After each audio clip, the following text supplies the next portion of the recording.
Okay, Mrs. Shim, we have just completed the 9-day Falun Dafa lectures.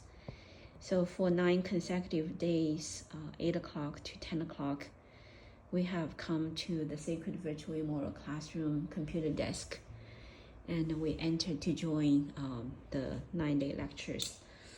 And you've been doing really wonderful. You have been putting not only going through the 9-day lectures in English, but also you put your time to listen to the Korean translation version of the 9-day lectures, purely, out of your own diligence. You put effort into listening to all 9 lectures in Korean translation. I'm very impressed by what you have done, although I never said anything to praise you, but in my heart I felt, wow, Mr. Shim is very special, and he, in order to understand the English translation version of the 9-day lecture, he tried all efforts to first listen to the Korean, first to catch up, and then eventually even 1 day ahead of the English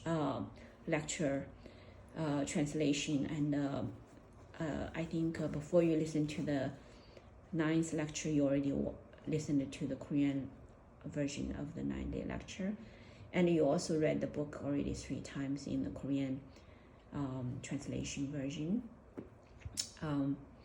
So after the 9-day lecture today, we also joined with the team discussion. I will translate some of those questions to you to let you know what the team asked about. Maybe it's hard for you to understand some of those questions. Some practitioners, they were primarily asking about how to follow up after the 9-day lecture. So the 4 hosts of this group, Joe is a team leader, and he provided the links for new practitioners to continue to join the group study Tuesday and Thursday. So there is an online program to join the study of the book of Zhuan Falun. There is also a link about learn Falun Dafa exercises. There is also a link to basically find the local practitioners on the internet. So if we are in New York, we can go find local practice sites listed on the falundafa.org website about outdoor practice sites. I think also one practitioner asked the question about organ donation, whether organ donation is going to interfere with cultivation. So what's the other question? One practitioner experienced the motion of the rotation 9 times clockwise, 9 times counterclockwise after hearing 2 or 3 lectures. When she was laying down on the bed, she felt rotation movement in her abdomen. And let's see, what's other questions? Yeah, someone also asked about whether following Judaism is also considered to be a cultivation form. So yeah, those are the questions that were presented today in the group discussion. And Joe made some statements about how the world right now, people are following all kinds of bad stuff in the human society, and subjected to all kinds of interferences, and especially many things under the banner of spirituality, people go for it.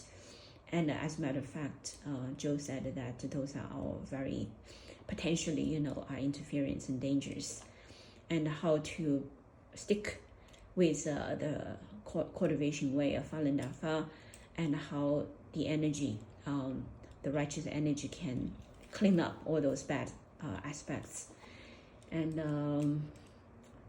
yeah, so that is basically covered some of those discussions in the the 30 minutes of after the 9-day lecture we discussed about. So anyway, now it's time for you to share some of your questions or understandings I would like to discuss with you. Go ahead. Finally the Master Lee, teach us the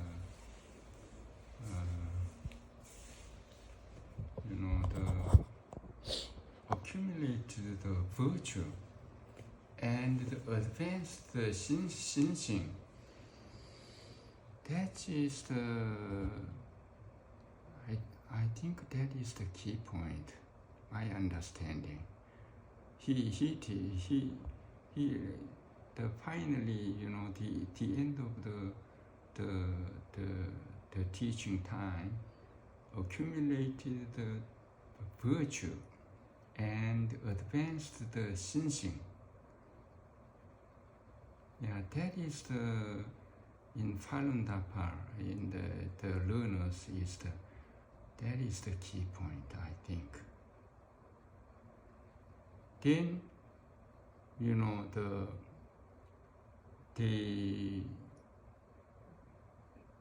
they advance their mind and return to their home.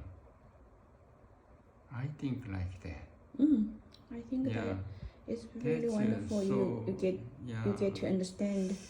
Yeah. So the key point of cultivation. Yeah. Cultivation is really to work on the mind and elevate the level of xinxing. In terms of accumulating virtue, Master Lee talks about practitioners do not focus upon accumulating virtue. Basically, ordinary people focus on accumulating virtue, but cultivators, if you remember in the 9th lecture, cultivators pays more attention to preserve virtue. Did you hear? Preserve. Like a 守德, preserve the virtue. So because in terms of ordinary people run around, do some good deeds in order to accumulate some virtue. That's very wonderful. But for cultivators, Master Lee actually on the 9th lecture says, pay more attention to preserve virtue, because virtue is a substance, it's not accumulated in one lifetime. Virtue is accumulated through many lifetimes. In this lifetime, you do not focus upon do good deeds and accumulate virtue. It's already kind of not what you're supposed to do as a cultivator. A cultivator is to preserve the virtue you already have. The reason being not to run around to do good deeds to accumulate virtue is because you don't know what is really good. Sometimes when you see some people fighting with each other, you get yourself in the middle and try to tell people not to fight. Maybe you are doing something wrong. Remember the lecture in 9? Lecture 9 says, because you don't know what is the cause of the two people fighting with each other. So when you intervene, you think you're doing a good deeds, but actually you're not doing good deeds sometimes. So that's why, Master Lee says, of course, when you see some people killing another person, you cannot pretend you didn't see it. That's your xinxing problem. You can do something to stop the killing. But if you're weak lady, and the people have a knife, you cannot get yourself in the middle. When people are doing this, you can call other people to come to help. Right? Master Lee says in the 9th lecture. So in this human world, when we see people fighting with each other and doing illegal activities, criminal activities, sometimes we really don't know whether when we intervene, we're doing good or not good. Because we're not police officers, right? We're not law enforcement agency workers. So if it's not in our domain of responsibilities, we don't get ourselves involved unless it has something to do such a serious nature of killing, right? Arson. And we can do something good. Also not go intentionally to do good deeds. Master Li says, if you bump into it, you do it. But if you didn't bump into it, it's not your domain of responsibility. You don't get yourself involved, because it's hard to decide whether it's good or not good to do things. It's complicated in the human society. So cultivators are not supposed to intervene and run around to do good deeds or impose